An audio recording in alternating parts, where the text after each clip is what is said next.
last 5 years, people ask me, what are some of the most important things that I've learned? Finances aside, the finances are important, but there's really just a few key principles there. I think that if people practice those, they'll get a lot of the benefit. That aside, nothing to me is more important than understanding the arrival fallacy, why it happens, how do we overcome it, and how do we live a more present life with the people that we care more about. Hey everyone, thanks for tuning in to this episode of A Clean Bill of Wealth podcast. I'm your host, as always, Galen Nuttall. That's the voice of Dr. Yatin Chadha, who's the host of Beyond MD podcast. He's created over 100 episodes specifically for physicians. He's a father, he's a doctor. This is a conversation years in the making, and we finally made it happen. So thanks for tuning in. What I'd love to hear about is, you must have learned so much since the last time we had a conversation over your podcast, and I'd love to hear about that, what you've learned from creating so many episodes, what you've learned in your own personal journey around finance. So yeah, let's dive into it. Yeah, a lot has happened. So I started Beyond MD, my podcast, just over 5 years ago. And that was at a time, Galen, in my career when it's interesting. In medicine, you have these intervals where you're training for 4 years in medical school, you're doing a residency for maybe 5 years, and then there's this progression in a stepwise fashion as you're getting to that next stage. And maybe for me, 2020 was around that 4 to 5 year point where I think I was just itching to do something new, especially as our volumes were slowing down in the pandemic.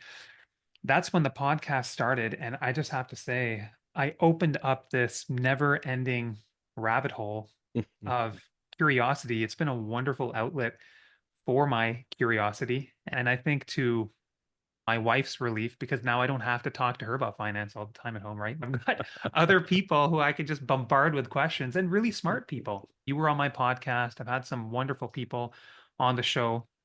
So I think for me, the last 5 years, it's just shown me how much more enjoyable life can get when we stay curious every single day. And in the financial space, there are so many little rabbit holes to go down, right? Like there's DIY investing, there is tax optimization, there is insurance, pensions, and then estate planning.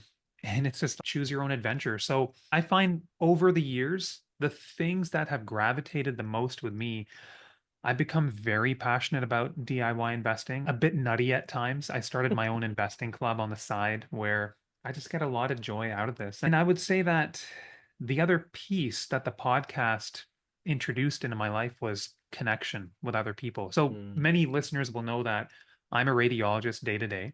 More than 90% of my time, I'm behind a screen, behind a workstation, just going through a long list of cases. And while that is enjoyable, at times it gets a bit repetitive. And so the podcast has really just opened that door to connecting with other people. And most importantly, my colleagues across the country. I've been fortunate to go to events, do speaking. I have had the chance to just talk to some of my listeners one on one, whether it's email or in person.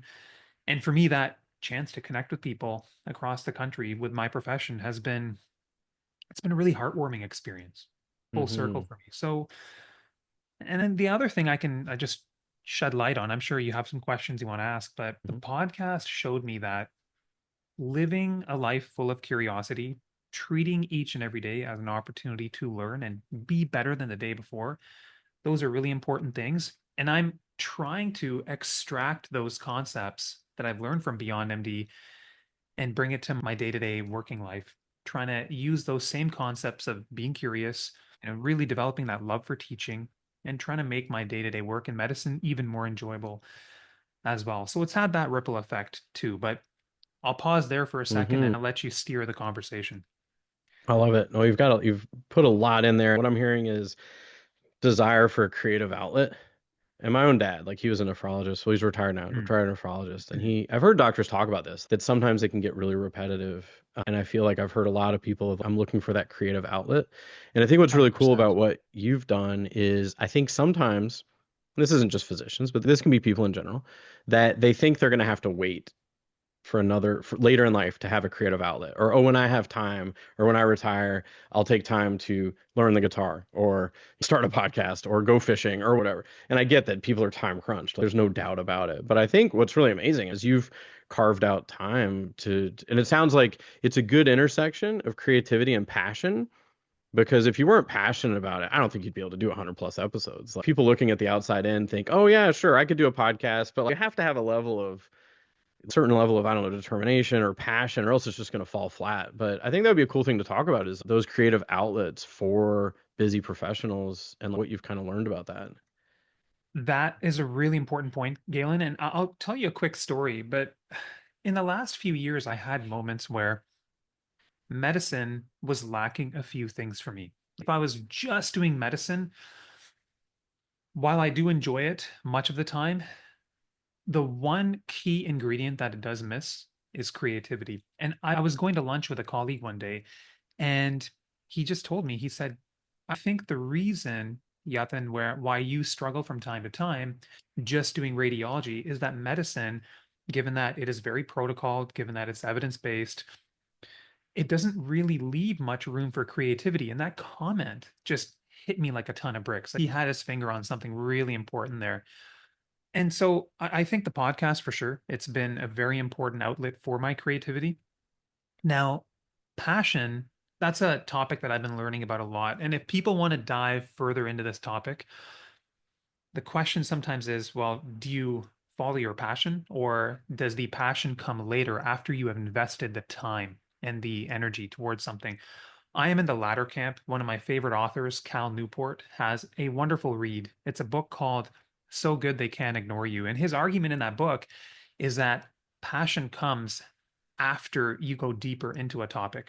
And I can tell you, Galen, when I started Beyond MD, man, those first few episodes to create, edit, and put out, it was painful. Yes, I was excited to be learning about something new, but I can't say there was a ton of joy in those early moments. I remember the first episode, I was going so late into the night, I had to move everything into the garage so I wasn't disturbing my kids upstairs who were trying to fall asleep. And then I had this echo in the garage, and I was just like, what am I doing? But it always starts out a little bit messy. Mm. But after you get deeper into any subject, it becomes really interesting. And that may not happen in the first few weeks, maybe not even in the first few months. It may even take a year of picking away at it, learning about a topic in more depth. That's when it starts to become interesting. So I would encourage people, if they think they have an area that they're interested in off the side, whether or not it's related to medicine, if you can carve out time, pursue it, pick away at it. And after you put in the time, it's anything can become interesting. That's been my experience so far. Feel free to share your thoughts too. Absolutely. And I love that we're going down this line of thought. So passion, one of the things you're saying that's reminding me of, like, the root word of the word passion is from Latin and it means to suffer. And because there is an element of, if you care about something a lot and you're passionate about something, there is that element of suffering, but you're choosing the suffering. I heard an interview with Jerry Seinfeld a while ago, and it was talking about how his brain is always thinking of jokes, always thinking of stuff. And Yes. someone said it sounds kind of painful, and it's a little bit painful. He's like, but at least I'm picking my pain. He's like, I'm not off doing something else. I'm picking this passion. I'm picking, and I mean, by pain or suffering, I think it's in the sense of, like you said, like, another good quote in this line is, like, Steve Jobs says, you can't connect the dots looking forward, you can only connect them looking backwards. And so it's like, you don't know where things are going to take you, but you have to kind of dig away a bit to get there. And I think you've hit something that I haven't really thought about in a long time. And I'll check out that author you said. One of my favorite authors is Joseph Campbell, and he talks about Mhm. following your bliss and how life can really start coming together when you follow your bliss. And Mhm. it's not supposed to be like some sort of cliche mantra of, oh, you just follow your bliss and ignore responsibilities and things like that. But carving out time for bliss, I think, following that passion is really important. And the last thing I'll say is, I think that the multifaceted nature of endeavors can be really interesting. So I think that one of my favorite financial authors, Nick Murray, says that financial Mhm. planning at the root is a spiritual endeavor. And I was like, what? Like, when I read Yeah. that 6, 7 Yeah. years ago, I was like, what is a spiritual endeavor? But now I get it. At least I will see it happen when I'm taking someone through a process of determining what's important to them in life and why, and how money can be a tool to get there, not an end in of itself, but a means to an end, it actually does take on a dimension beyond numbers, beyond black and white. This is right, this is wrong, this works, this doesn't work. So it takes on a whole new dimension. And I think that the spiritual side or the mystical side of things can come out in everything. And the example that I think of is Marie Kondo. Do you remember Marie Kondo? She was like this, it was this whole movement where she'd go to people's houses and she'd be like, hey, does this object give you joy or not? Throw it out if it Uh-huh. doesn't give you Uh-huh. joy. It was at the end of the day, it was just people throwing out their crap. But she turned it into like self-discovery process. So something as simple as throwing out junk, people were getting excited about it because they're Yeah. like, oh, this is actually introspective journey of material versus fulfillment. So yeah, I'm glad we're talking about this dimension of things because it's a dimension that it's highly important, and I don't think there's a lot. It's not a place where people go quickly when it comes to endeavors in life, whether it be podcasts or financial planning. Yeah, Galen, you hit on something important there when you were talking about financial planning in a way being a bit of a spiritual pursuit. When you think about the work that you're doing, it's very important work because you're taking, we talked about goal setting leading up to this conversation, but you're taking the individual's goals and incorporating all these data points with respect to where they are in life. And you're putting something together that will allow them to live their best life Mm, and fulfill their dreams, right? So for me, that's almost like a purpose statement moment when if you're having days that are really busy and even on the tough days, you can just pull that out of your back pocket and think, mm, okay, this is what I'm truly doing. And similarly for me, the days that get hard, most of my time is spent trying to make people better, trying to heal people, and through that, trying to help them live their best life too. But just something that I wanted to share when you were speaking. yeah, I think that, yeah, definitely. And I think, like you said, like, we're talking about creative outlets and how it's kind of funny that our journey, like, I haven't really thought about this that much, but like our journeys are similar in the sense that I started a podcast because my day to day was talking about finance. And I thought that I was going to start a podcast about finance, which I did. But most of my interviews have actually been interviewing doctors who help other doctors in some way.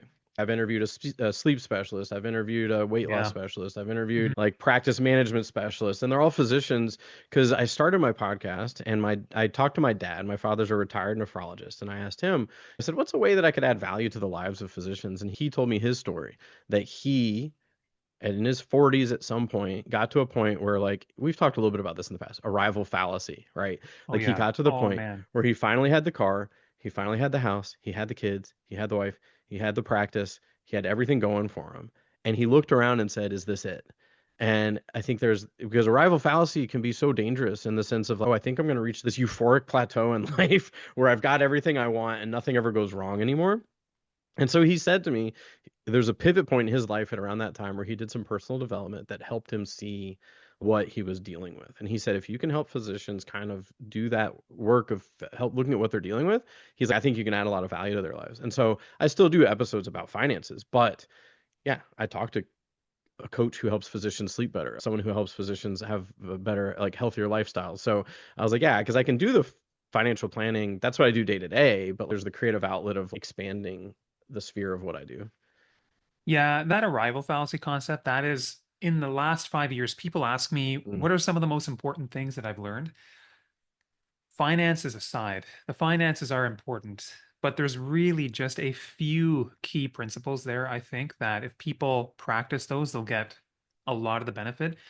That aside, nothing to me is more important than understanding the arrival fallacy, why it happens, how do we overcome it, and how do we live a more present life with the people that we care more about. Galen, there's nothing more important than that. And happy to pick away at this if you want to, but we can also talk about the finance side of things, oh. anything at all. But that's the most important thing I've learned about in the last 5 years. I think if the most important thing you've learned about in the last 5 years of doing Yeah. 100 plus episodes is arrival fallacy, it might make sense 100% to talk about it because it's huge. So yeah, let's absolutely talk about it. I'll very quickly, for me, I think that humans oftentimes just have this sense of arrival fallacy of, oh, when I have this thing, life will be good. And I think, and I'd love to hear your thoughts, I think physicians are put in a position where it's even enhances arrival fallacy because there's always that next step of, okay, I need to get into med school. Okay, now I need to get matched for residency. Okay, now I need to start practice. Okay, now I need to incorporate. There's almost, it seems like there's always this next thing that people are working towards. And it's hard, I think, to feel like, oh, I've already got. Anyways, yeah, let's talk about it, man. What have you learned about arrival fallacy? I think it's a human condition, and then I think physicians are put in a position where it might even enhance that in a way that's not helpful. Yeah, I do agree that arrival fallacy is enhanced for us. So, for first, what is it? Arrival Mhm. fallacy. It is the false belief that the next step, the next stage that we are trying to get to, that arriving at that next step is what is going to lead to lasting happiness. And I think what happens for us is 4 years of undergrad, 4 years of medical school, 2 to 5 years of residency, of fellowship, and then staff. It's this stepwise approach, and it's demanding, right? We invest so much time and energy. We sacrifice so much at each step of the way that I believe, and then this happened for me without a doubt, that my entire identity at each step of my life was focused on that stage. When I was a medical student, I was just focused on getting into residency. When I was a resident, I was just focused on getting the fellowship that I wanted. And you invest so much of yourself into each stage that you let go of the other things. And then when you get to the next step, you sometimes hit a bit of a wall and you ask yourself those dreaded words, is this it? Or what's next? And I think it's because of that stepwise training that we have to go through with so much sacrifice along the way. That's why I believe the arrival fallacy is really exaggerated for us. And a lot of us feel it. And I started to feel this around the time I started my podcast. And I think one of the issues we run into, excuse me, is in that moment when you're thinking, is this it or what's next? We automatically start to look forward. And what happens when we look forward is we do get this hit of dopamine. I've done a lot of reading Mhm. about this and I've talked to people, but when we are forward looking, we get that hit of dopamine. It feels really good. The dopamine crashes, and then we fall into those same cycles and behaviors and thought processes all over again. Whereas what we really need to do, this is much easier said than done, is we need to be focused on the present, not thinking about what happened, not thinking about constantly where we need to get to, but what are we doing now and how can we optimize today, what's in front of us? And I think that's why it happens. That's why it's so pronounced in physicians.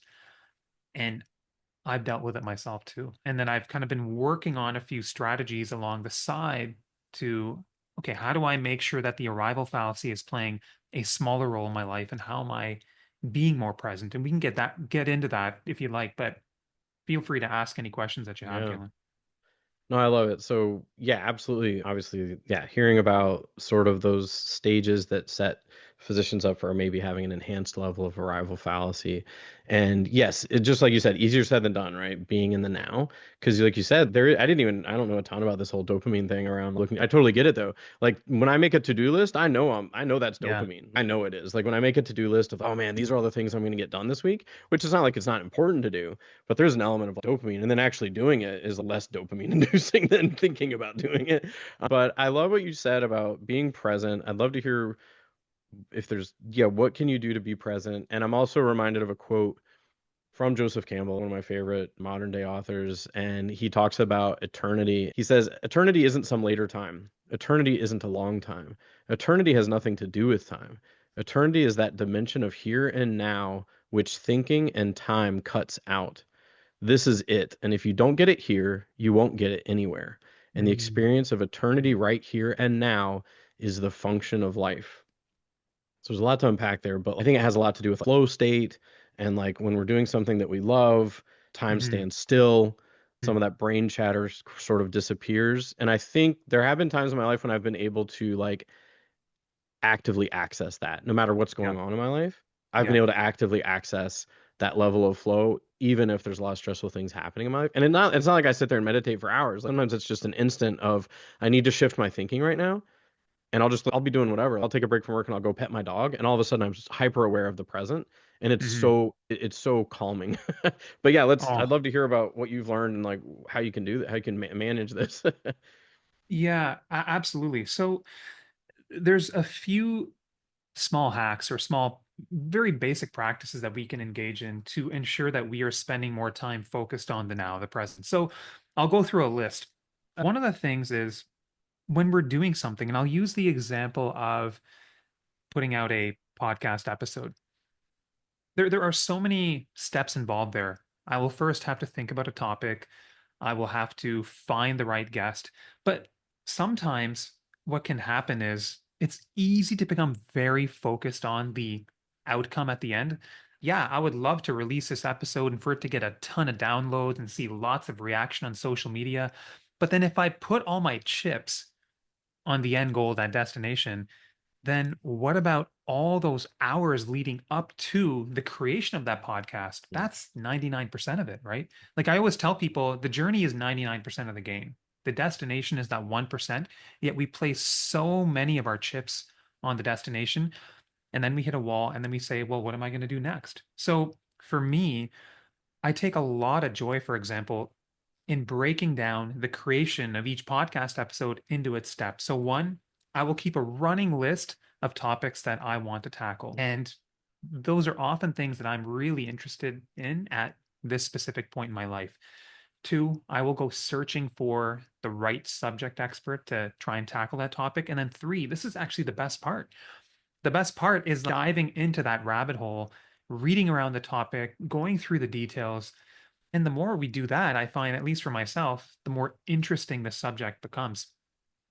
And then there's a bit of editing involved, although now, fortunately, I find AI is making that way, way Mm-hmm. easier. So I can really focus on learning the subject and diving deep into it. And then you hit release, you send it out to the world. But I really encourage everybody for any task that you have. Maybe you're doing a research project, maybe you're preparing a presentation, maybe you're building a course or creating a podcast.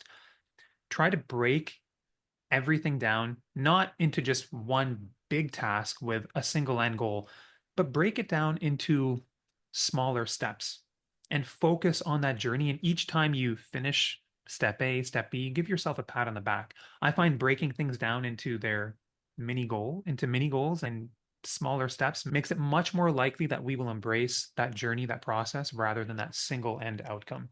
That's one of the big things that I do. The second thing I have played around with is trying to take a step back and to just think about my day and think about the specific things that I can be grateful for.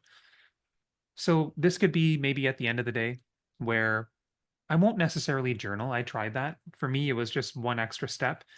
But if I can just take a step back, and it might even be on an evening walk. I'm doing evening walks every day now, no headphones allowed. And I just think about my Mm-hmm. day. I'm like, well, what good happened in my day today?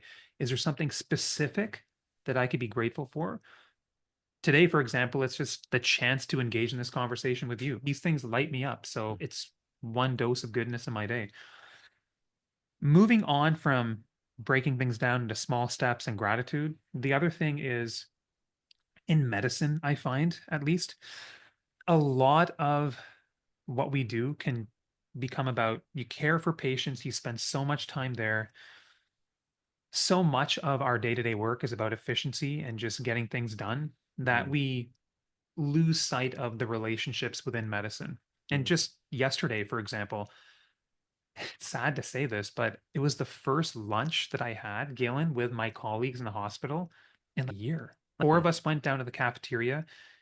There was nobody left in our department. And we're just like, guys, we're going to do it today. 30 minutes. We're just going to talk. I'm always going through cases on a work list. I rarely get to sit down like that and talk to my colleagues, but I found that one simple act, it injected so much joy into my day. So if we can take a step back and have lunch with our colleagues once in a while, maybe go for a coffee once a week, maybe go to the physician lounge and just strike up a conversation. I think introducing that social aspect of medicine and focusing on the relationships can really help us enjoy the day to day rather than thinking like, oh my God, I've got this long list of patients to get through. So again, focusing Mm-hmm. on the process rather than the end outcome. And then I would say for a lot of us, we do have some excellent role models at helping us be more present, and that is our kids. Galen, Mm-hmm. I'm sure you saw this. Your kids are a bit older now, but especially younger children. in that first decade of life, wow, they are masters at living in the moment. They're not worried about what's going to be happening at school or what's going to happen on a test. They're not worried Mm-hmm. about the next problem. They're laughing. They're really immersed in the moment, especially younger children. So for those people who are blessed enough to have still younger kids in their life, mine are growing up quickly. They're 8 and 11. Just watch them. Like they are Mm-hmm. masters at living in the moment. So those are four strategies that I use. Those are four pillars that I try to follow. Again, easier said than done. I've had my challenges with this, but I try to latch onto those things. And if I could layer on one more, in the last 5 years, Galen, as I started to learn more about financial literacy and living my best life, I started to read a lot of books. I listened to podcasts. I listened to a lot of channels on YouTube, and I kind of dug myself into a hole at times in the sense that I was telling myself that every moment needs to be productive. So I'd listen to one YouTube video and then I go on to the next and the next. And then there's really no end in sight. And for me, what the problem that introduced into my life, Galen, I told my wife this just last night. It was that ordinary moments were becoming boring. And I was having a really difficult time just sitting still with myself and my thoughts. I was becoming bored very easily. So for me, it's been really important to actually take a step back from constant content consumption. So now my walks, I'm not allowed to listen to anything. On my drives, I'll maybe just have some light music in the background. At work, I'll sometimes have some nature sounds going. But if we have constant desires and goals, we're never going to be satisfied with the slower moments and the stillness of those moments. And so that's the last thing that I will leave people with, just talking about some of the things I've struggled with and how I'm trying to overcome it. I'm going to pause, let everyone take a second, think about those pillars that Yatin just shared with us. We're going to get back to the episode in a minute where we talk a bit more about how to live a more present life. We're going to talk about an individual approach to finances. It's not a one size fits all kind of a deal. If you still have any unanswered questions around your financial planning, anything that's keeping you up at night or keeping you from fully enjoying life, a financial plan might make a difference for you. Questions that I commonly answer with a financial plan are, am I using my corporation effectively from a tax savings and a retirement perspective? Do I have the right kinds of insurance? Am I going to have enough to retire? How is inflation going to impact my ability to retire? These are all questions that I've answered in a fee for service financial plan. The first step is a simple phone call. Go to the description of wherever you're listening to this, click on the link and find a time that works for you. Book a free, no obligation discovery call to find out if a financial plan is right for you. So let's get back to the conversation with Dr. Chadha. No, man, that was very insightful. And I think what I love about it is you've given actionable steps that people can take, like you said, what you can do to enjoy the process and not just focus on the destination, what you can do to enjoy the quiet moments. And I think that at the end of the day, you've discovered what works for you, and a lot of those things are going to work for other people. And at the end of the day, it's self-discovery. Like you said, you got to the point where you were self-examining and then saying, oh, when I go for a walk, maybe I don't take my headphones, because I exactly hear what you're saying around every moment has to be productive. I definitely went through a phase for that, where it's, if I was doing something, if I wasn't working and if I was doing something else, like the dishes or mowing the lawn or snow blowing, I had to be listening to something like a podcast to be able Yeah. to feel Yeah. like I wasn't wasting my time. That's, I think, that the core for me was, oh, all these other things I do are a waste of time unless I'm being productive. But silence is very productive and reflection is very productive. So I love it. And I think, and you're talking about, like you said, like journaling maybe didn't work for you and it worked for other people, but that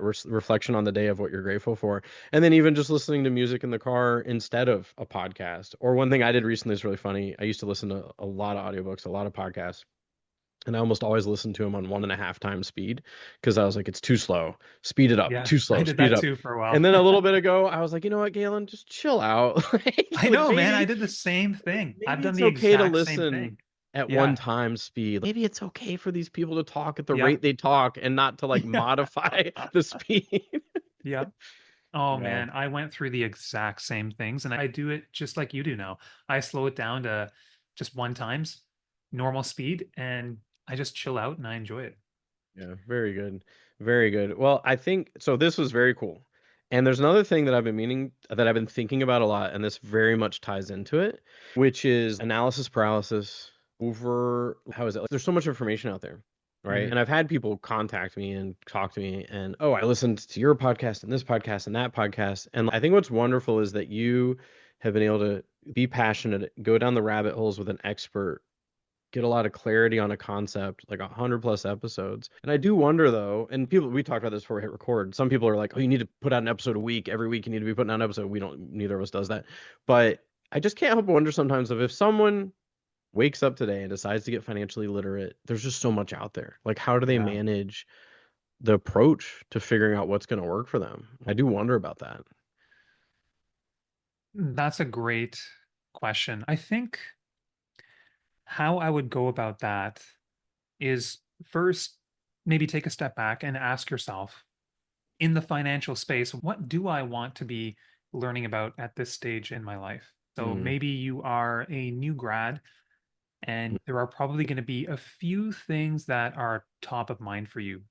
I know that many people at some point want to own a home. Okay, so it may be worthwhile going out and learning about home ownership and mortgages. I always tell people, and I gave a talk recently to some residents in Manitoba, that one of our greatest investments or our biggest investment is the time we put in to get to where we are today so that we can work and generate that stable income. So you probably want to go out and protect that income. yeah. I think another topic earlier on, you may want to learn about insurance, specifically things like disability insurance if you have Hmm. dependents, life insurance. So insurance becomes a bucket.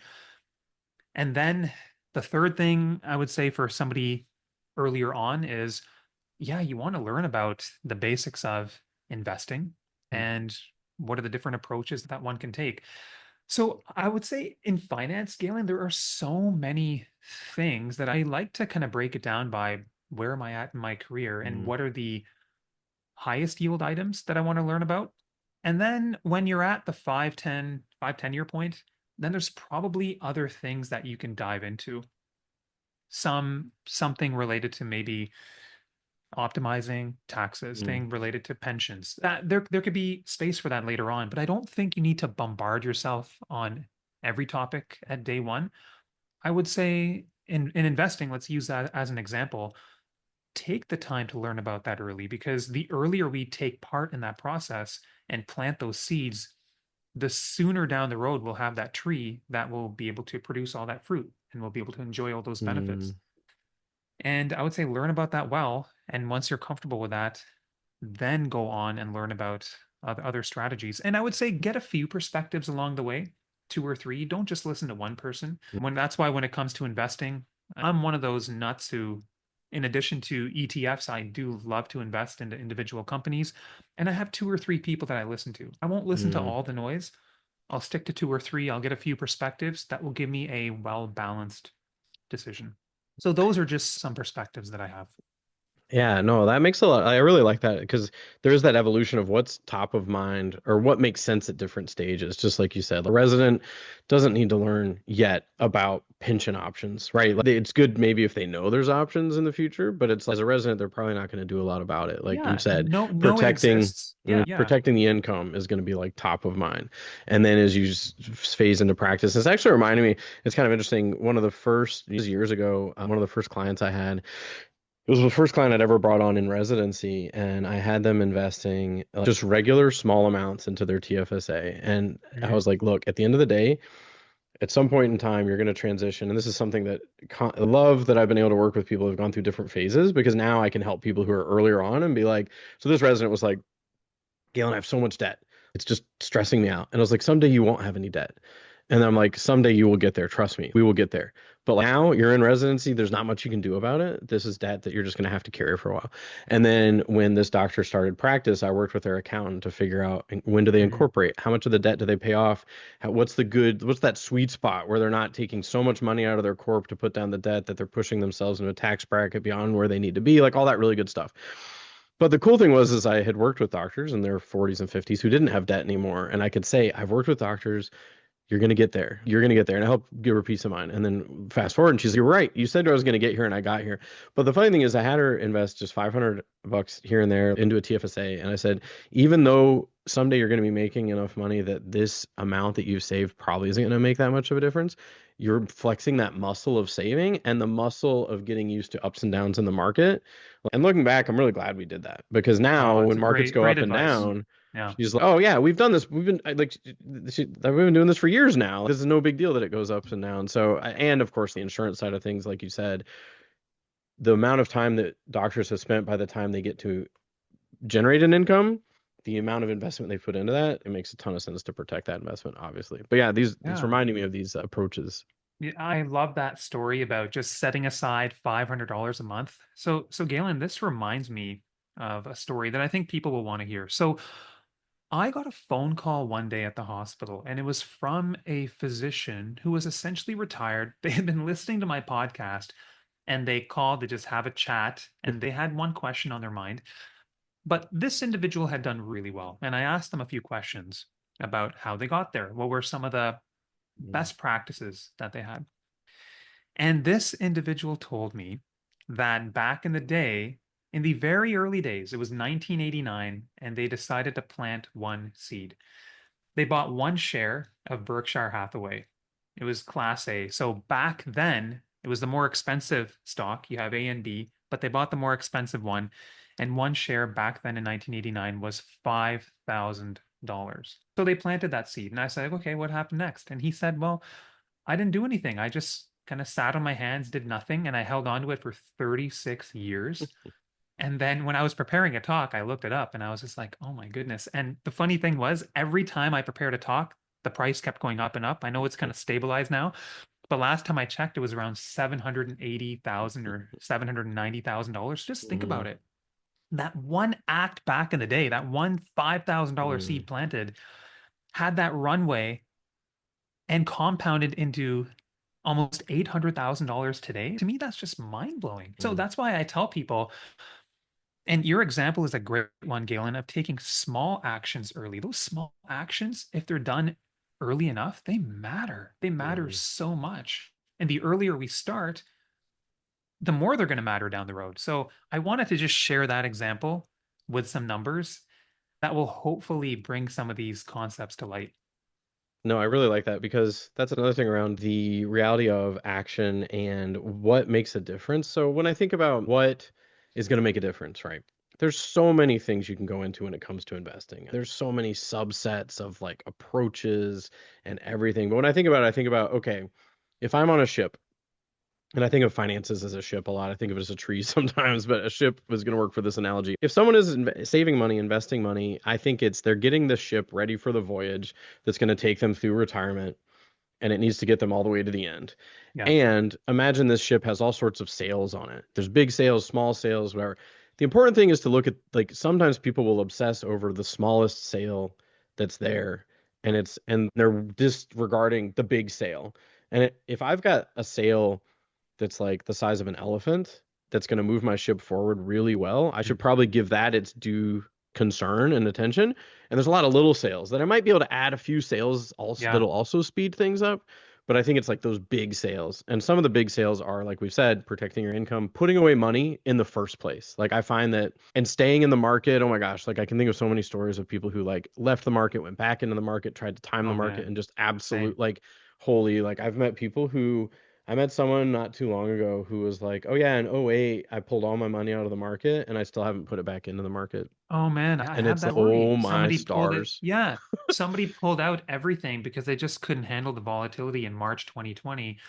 Yeah, And somebody called me and they said, I really think I need to pull everything out. And I was like, just don't do that. Just don't do stay the it. course. And yeah, they pulled it all out and they never got back in. Yeah. And that's it's unfortunately one of the worst things that Yeah. you can do. It's really Yeah. hard in the moment, but It is. yeah, similar Yeah, stories. so yeah, and that's what I'm thinking about is these big sales are Yeah. usually more like behavior-based things than like Oh yeah. Oh fine-tuning yeah. things. So it's I think that's another thing is like figure out what those big four sales are of like protecting the income, putting money away. And yeah, in the early days, you might not have the perfect mix of oh, this account versus that account or like the tax optimization, but just starting with those big sales and then oh yeah, like now that I've incorporated, I need to Mm. tweak things a little bit. I'm saving up for different things now. I need to tweak things a little bit. So yeah, I think that's top of mind for me. No, I love it. Very cool. Awesome. Yeah. So this has been great. I think we've covered so much good ground around the two facets of things of getting financially literate and then also taking care of your mental space while you're doing it. Is there anything else that's top of mind for you that you're just thinking, hey, this would be a good opportunity to share with people? I think back to maybe a talk that I gave at my kid's school one day, and I was just giving, this may sound a bit cliche, but I was giving advice to elementary school kids. And I was just like, if I could go back and just do these things the right way, think about the impact it would have. And these are really simple things, Galen. But I tell everybody just the main thing, treat each and every day as an opportunity to learn Mm, and to emerge at coming out of that day better than when you started. If you did do that, practice your curiosity, read as much as you can, be kind to the people around you, and just live a present life with the people you care most about. I think if we're doing those things rather than focusing on our desires and what we want constantly, I think we're going to be in better shape for the long haul. And I think it's going to reap dividends for our personal lives and our financial lives. But it's really simple. And that's all I wanted to leave people with. yeah, I think that curiosity, like you did mention that earlier, and I think that's what I love about your podcast too, is I feel like you interviewed people that maybe had completely different ideas about what people should be doing, but you were curious about it and letting people decide. The listener needs to decide, okay, does this make sense? Does that make sense? But getting curious. And I really love that because I think in life it's important, and then in the financial space I think it's important because I think a lot of people can get in a very binary black and white, this is good, this is bad, everyone should do this, everyone should do that, but there's so much nuance. Like it's No. so much depends on the individual and what's important to them, that it's easy for someone to think like this is what I did to be successful and you need to Yeah. do it too.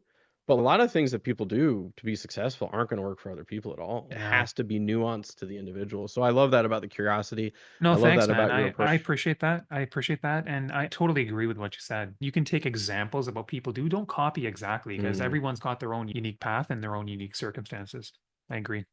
Yeah, and that quote and that idea of looking, I love that balance of looking at how to be curious every day, how to get the most out of every day, enhancing every day, but then and being present and content in the moment at the same time. You know what I mean? Working on that curiosity, working on that improvement. And it reminds me of a quote by the founder of the Baha'i Faith, which I happen to be a member of. And the quote is, "Let each morn be better than its eve, and each morrow richer than its yesterday." Oh, I love it. I love that. Yeah.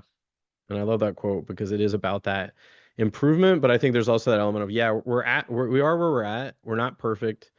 And there's also a quote, I think it's like perfection is the enemy of the good or something like that. We can strive for everything to be just perfect, but sometimes good enough is good enough. And it's like, Yeah, sometimes done is better than perfect, yeah, for done is sure. better than You've got a perfect. lot of Yeah. great quotes. And that last quote that you mentioned, I think it really hits on one thing, Galen. I think that tomorrow is better than today, and curiosity is a beautiful process.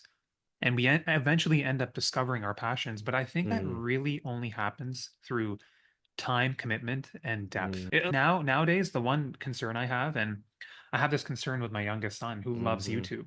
And then when I kind of sit back and I kind of see how he's absorbing YouTube, it's hopping from one short to the next short to the next short. And so I encourage him. I'm like, buddy, just why don't you watch something for 10 minutes and just go deep into it? But I think all of these good things happen when we take the time to pursue things in depth. And that's mm-hmm. another concept that it can be hard to embrace in today's world, but I think is really important. And I'll leave people with. I love it. Yeah. Go depth. Yeah. Because it's not a world that's pushing us to go deep into things right now. Yeah, So 100%. it takes effort to go into depth, but it's worth it. Amazing. Thank you so much. This is awesome. So good to catch up. Can't Galen, wait to get likewise. this It's out really there. nice after all this time to chat with you again. And thanks Yeah. for having me on the show. No, thanks for being on the show. Thank you so much. Pleasure, man.